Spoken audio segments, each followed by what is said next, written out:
କାମନାରେ ଅନ୍ଧ ଥିବା ମଣିଷଟା ସେହି ପ୍ରେମ ଯୋଡ଼ି ପାରେ ନାହିଁ। ଯେଉଁ ପ୍ରେମର ଆତ୍ମିକ ଭାବନାରେ ବାସନାଟା ଆସିପାରେ ନାହିଁ। ଏ ବାସନା ତ କାମୁକ ପାଇଁ ହାଡ଼ ମାଂସର ଚମଡ଼ା ଚାଟିବା ତାର ଅଭ୍ୟାସଟା ଯାଏ ନାହିଁ, ତାର ଅଭ୍ୟାସଟା ଯାଏ ନାହିଁ। କାମନାରେ ଅନ୍ଧ ଥିବା ମଣିଷର ଯଦି କାମନାରେ ବାଧା ଆସେ, କାମଭଗ୍ନ ପାଇଁ କ୍ରୋଧ କରିଥାଏ, ପଡ଼ି ବିଷୟ ମୋହର ଫାସେ।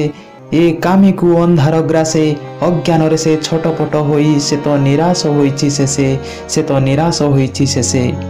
କାମନାରେ ଅନ୍ଧ ଥିବା ମଣିଷକୁ ଦେଖାଯାଏ ନାହିଁ ପ୍ରେମ ପଥ, ବାଟ ଭୁଲି ଯାଇ କୁପଥ ଆଡ଼କୁ ଗତି କରେ ତା ଜୀବନ ରଥ।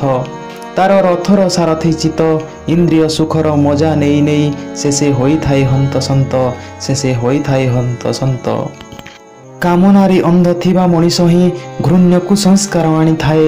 ଆପଣାର ସ୍ୱାର୍ଥ ପୂରଣ ପାଇଁକି କେବେ ଖଳନାୟକ ବି ହୁଏ।